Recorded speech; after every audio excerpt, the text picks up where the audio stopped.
All right, so we make a connection here. We've got 12.65 volts. That's a 2-gauge wire to an Anderson plug on the back of your truck.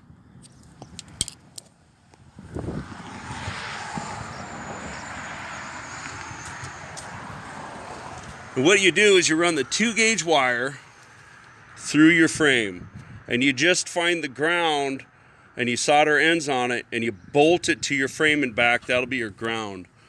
The single wire comes up, you'll put a 200 amp breaker on your truck, and then you'll run that directly to the top of the alternator, and you're gonna bolt that baby on. This is for that F350. And you can't get a good clear shot, but it basically goes right to the alternator.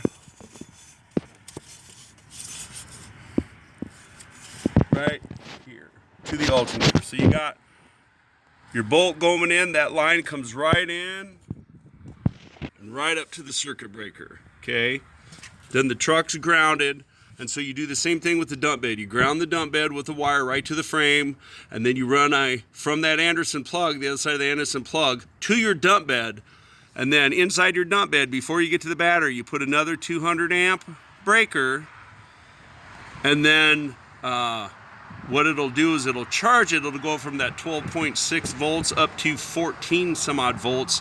So it'll be a direct charge right to the dump bed battery. And as you notice, there ain't nowhere to put nothing on anywhere in this F350 diesel. So you'll just make a bracket. And what I did is there's a flange, which is one of the very few things. Once you start digging in one of these, you'll find out that there's just a flange, couple bolts. I actually took a couple nail guards, welded them together, and made myself a little spot for that to hang on. And then you zip tie everything. You don't want this wire flopping around. And that's how you're going to get power to your dump bed off a Ford F350. The only other way is if you're going to go from your battery. I've had it from the battery, and then I've actually zippy tied that. I've actually zippy tied from the side of that breaker to the side of the post here, and that worked for the winter, and that's how that. And don't put those caps on the Anderson plug, because when it's upside down, it'll hold water in there, and when it freezes, they crack. So don't do that. That's another thing, but that's how you do it.